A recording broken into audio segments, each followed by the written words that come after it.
영웅파의 대원이던 유덕희는 범행 이후 죄책감에 시달렸습니다. 조직을 배신할 수 없다고 생각했지만 도저히 견뎌낼 수 없었죠. 저기... 예, 선생님 무슨 일로 오셨습니까? 제가 자수를 좀 하려고... 에? 자수요? 결국 유덕희는 서울지방검찰청을 찾아가 자수했습니다. 범행 닷새 만의 일이었죠. 도대체 무슨 일이 있었고 유덕희가 자수를 망설였던 이유는 과연 무엇이었을까요?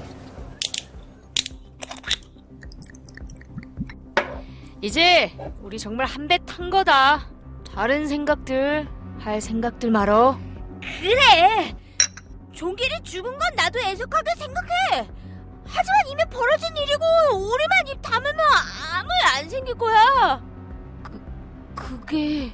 덕희 네가 종길이랑 친했다는 건 나도 알아. 근데 지금 상황을 봐. 종길이는 이미 죽었어. 너도 종길이처럼 되고 싶어? 아니야. 그런 거...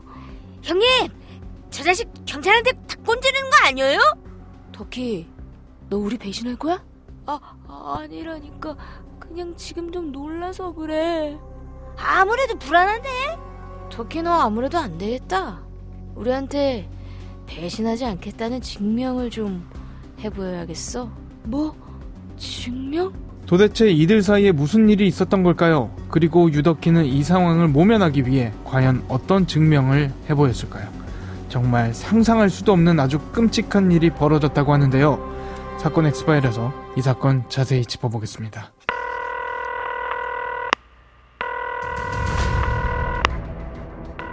사건은 보이는 것보다 가까이 있다.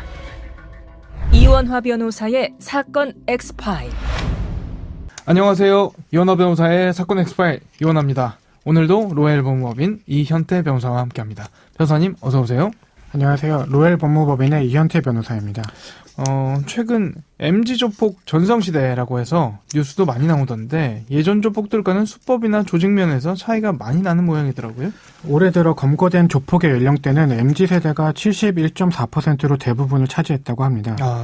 과거에는 조폭이 번화가 상권 관리를 통해 수익을 올렸다면 MG조폭은 가상화폐와 같은 온라인 범죄를 통해 수익을 올리고 있어 그 수법이 많이 변화되고 있습니다. 네. 또 조직 형태도 과거에는 조폭이 단일 조직으로 유지가 되었던 반면 MG조폭은 분산되어 범죄를 저지르는 점조직 형태를 보이고 있습니다. 오늘 다뤄볼 사건은 MG조폭은 아니고요. 우리가 흔히 조폭하면 떠올리던 그런 집단에서 벌어진 사건인데요. 시작은 역시 술이었죠? 네, 이 사건은 1999년 10월 22일 새벽 5시쯤 대전 서구 탐방동에 있는 한 편의점 앞에서 시작되었습니다. 여기서 폭력 조직이었던 영웅파 조직원들이 술을 마시고 있었는데요. 이 자리에는 이순철, 창종빈, 박재범, 유덕희, 장독수, 곽종길이라는 인물들이 있었고 창종빈의 여자 지인 2명도 함께 있었습니다. 그런데 한참 술을 마시던 중 곽종길이 선배들에게 욕설을 하며 아나무인으로 행동하기 시작했습니다. 술만 마시면 난폭해지는 분들이 있어요? 네, 이처럼 곽종길의 주사는 하극상이었습니다. 이 곽종길은 술을 마시면 선배들을 업신여기는 등 주사가 심한 편이었는데 특히 1급 신체장애인이었던 장종빈에게는 더욱 심했습니다. 네. 평소에는 이런 일이 있을 때마다 술이 깬 후 사과하고는 앞으로는 다시 같은 실수를 저지르지 않겠다 이렇게 다짐하며 넘어가곤 했었죠. 네. 이런 곽종길이 그날 편의점 앞에서 또다시 주사를 부렸고 심지어 창중빈의 여자 지인들까지 건드리기 시작합니다. 네. 욕설을 퍼붓고 가슴을 만지는 등 성추행까지 했던 것이죠. 이를 보다 못한 창종빈이 맥주병을 바닥에 깨트리며 경고를 했고 이에 대해 곽종길이 조롱하며 대들었습니다. 이 광경을 지켜보던 박재범이 곽종길을 쓰러뜨린 뒤 머리에 발길질을 했고 결국 곽종길은 바닥에 넘어진 채 기절해버렸습니다. 네. 이를 지켜보던 편의점 주인이 경찰에 신고했고 그렇게 편의점 앞에서의 상황은 마무리되는 듯 했습니다. 경찰이 바로 출동을 했나요? 기절한 곽종길을 승용차 뒷자리에 밀어넣고 경찰이 출동하기 전에 급히 자리를 떴습니다. 뒷수습을 하기 위해 유덕희만 현장에 남겨두고는 이순철, 창종빈 등은 기절한 곽종길과 함께 차를 타고 합숙소로 향했고 박재범은 택시를 타고 그 뒤를 따랐습니다. 폭행을 당한 곽종길이란 조직원 정신을 좀 차렸나요? 이번에도 내가 잘못했다 사과를 했으려나요? 합숙소에 도착한 후 기절한 곽종길을 거실 바닥으로 옮겼는데 이때 정신을 차린 곽종길이 오늘 다 못 죽이면 내가 너희를 다 죽여버리겠다라고 하면서 소리를 지르며 난동을 피우기 시작했습니다. 이때 박재범이 야구방망이를 집어들고 곽종길을 다시 사정없이 내리쳤습니다. 곽종기를 맞으면서도 같은 말을 반복했고 이번에는 이순철이 그 야구방망이를 넘겨받아 또다시 마구 폭행하기 시작했습니다. 이렇게 만신창이가 된 곽종기를 본 정덕수가 빨리 병원으로 옮기자고 했는데 창종빈이 이를 반대합니다. 곽종길이 병원에서 죽어도 문제고 살아도 문제라고 생각했기 때문이죠. 네. 결국 이들은 곽종길을 그 자리에서 죽이기로 결정을 하게 됩니다. 상황을 그렇게 극단적으로 처리할 수밖에 없었을까 싶은데 그래서 이후에 어떻게 됐습니까? 이들은 야구 방망이와 쇠망치 등으로 곽종길을 계속 폭행하다가 복부를 칼로 찔러서 무참히 살해했습니다. 네.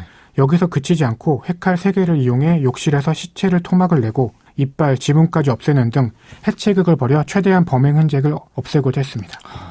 그러자 창종빈과 박재범은 비밀 유지를 위해 유덕희까지 죽여야 된다고 말했습니다. 유덕희가 곽종길의 절친이었기 때문이죠. 네. 그런데 이때 이순철은 만약 유덕희를 죽이게 되면 자기 애인인 강정숙도 죽이자는 얘기가 나오지 않을까 이렇게 걱정이 됐습니다. 그래서 유덕희에게 너도 죽고 싶지 않으면 동참하라 이렇게 협박을 했습니다. 네. 이런 상황에서 유덕희는 자신도 곽종길처럼 죽게 될까봐 두려워졌습니다. 그래서 같은 편이란 증거를 보여주고자 조직원들에게 이런 제안을 하게 됩니다. 어떤 제안이었을까요? 이 일을 절대 발설하지 않는다는 각오를 다지자며 곽종길의 시체에서 간을 꺼내 나눠 먹자는 엽기적인 제안을 합니다. 이에 이순철은 얼른 옆방에서 강정숙을 불러내 함께하자고 하죠. 네.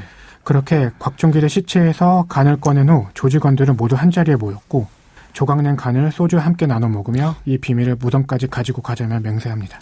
정말 잔인함을 넘어서 엽기적이란 말밖에 떠오르지 않는 것 같은데 방금 말씀해 주신 이순철이란 인물, 이 사람이 이 조직의 보스였나 보죠? 네, 맞습니다. 이순철은 1967년 9월 전북 익산에서 태어났는데 매우 불우한 가정 환경에서 어린 시절을 보냈습니다. 경제적으로도 풍족하지 못했지만 번듯한 일자리가 없었던 아버지가 어머니와 자식들에게 폭력까지 행사했던 거죠. 그래서인지 이순철은 유년 시절부터 노상강도직과 패싸움을 일삼았습니다. 그러던 중 1999년 살인죄로 수감되었던 이순철이 가석방으로 출소를 하게 됩니다.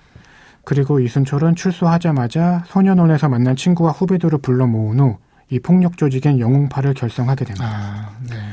이 영웅파는 청부폭력과 사설경호, 보험 사기와 같은 분야에 손을 대면서 자금을 마련했고 이렇게 모은 돈으로 대전에 있는 2층짜리 단독주택의 전세를 얻어 합숙소로 사용했습니다. 그리고 고급 승용차를 타고 다니며 호화로운 생활을 이어나갔습니다.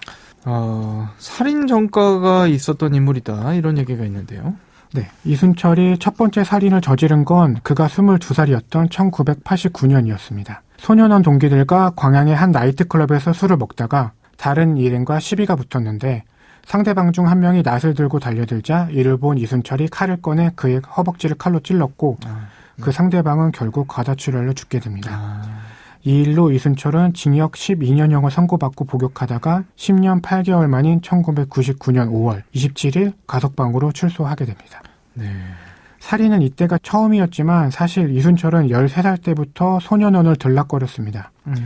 소년원 동기들과 무리지어 다니며 패싸움을 벌였고 갖가지 죄명으로 살아온 날의 절반을 소년원과 교도소에서 보냈었죠. 그래서 결국에는 어떻게 됐습니까? 이들은 곽종길의 사체를 단순히 토막낸 것이 아니라 치아를 부수기도 하고 지문을 없애는 등 신원이 드러나지 않게 하는 치밀함을 보였습니다. 그리고 토막난 시신을 쓰레기 봉투 11개에 나눠 담아서 승용차에 싣고 야산으로 가 20m 간격으로 3개의 구덩이를 파고 안매장했습니다. 그렇게 이 사건이 그대로 덮이는 듯 했으나 그로부터 일주일 후 범인 중 한 명이 서울지방검찰청에 자수하면서 범행이 드러나게 됩니다. 누가 자수했던 겁니까? 곽종길과 친했다는 그 유덕희였나요? 네, 친구를 죽였다는 죄책감에 시달리던 유덕희가 자수했던 겁니다. 이후 서울지검은 대전지검과 공조수사를 벌여 영웅파 조직원 6명 전원을 검거했고 유덕희가 알려준 안매장 현장에서 뼈와 살이 따로 흩어져 있는 사체를 발굴해냅니다.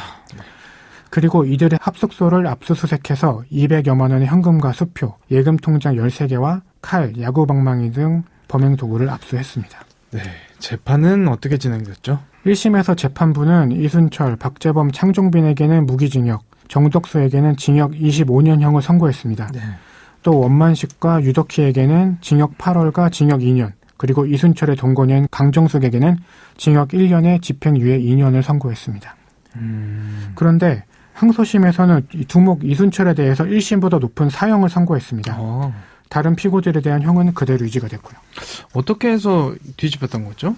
항소심 재판부는 이순철에게 사형을 선고하면서 피해자를 잔인한 방법으로 살해한 데다 살해 후 간을 꺼내 나눠 먹는 등 범행의 흉포성, 살해 수단과 그 과정의 잔악성이 그대로 드러나 있다며 사회에 준 엄청난 충격, 죄와 형벌 사이의 균형, 인명을 경시한 범죄에 대한 경고라는 일반 예방적인 측면에서 극형이 불가피하다고 하며 그 이유를 밝혔습니다. 진짜 황당한 게요. 이순철이 헌법에 어긋난다면서 반발도 했던 모양이더라고요. 이 사건이 대법원까지 가기도 했죠. 네, 이순철은 사형제도는 국민의 생명 존중을 가장 중요한 가치로 삼는 헌법에 어긋난다며 상고했고 네. 이에 대해 대법원은 사형제도가 위헌이라는 이 이순철의 주장을 받아들이지 않으면서 사형을 선고한 원심 판결을 그대로 확정했습니다. 네.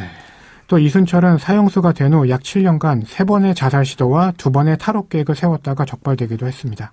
한편 상고심 재판 중이던 2000년 8월 창종빈은 유서를 남기고 창문에 목을 매달아 스스로 생을 마감했습니다.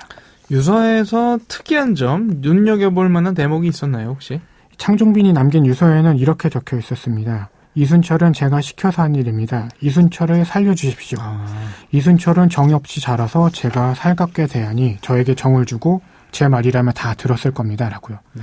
사실상 유서라기보다는 이순철 단 한 사람을 위한 탄원서에 가까웠습니다. 그러게요. 네.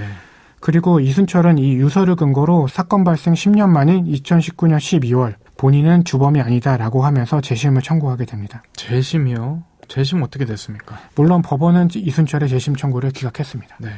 사실상 사형수라고 해도 집행이 되지 않는 상황이잖아요. 그러니까 이순철 같은 경우는 무기징역이나 다름없는 그런 상황이란 말이죠. 그런데도 재심을 청구했다, 무기징역을 내려달라 했다는 건 결국 가석방을 노렸다 이렇게 봐야겠죠? 네, 맞습니다. 대한민국에서는 사형제도가 실질적으로 폐지되었기 때문에 현실적으로 사형과 무기징역의 유일한 차이는 가석방 가능성이라고 볼 수 있겠습니다. 실제로 이순철이 과거에 살인을 저지르고 실형을 언도받고 복역을 하다가 중간에 가석방으로 한 번 나온 전력이 있잖아요.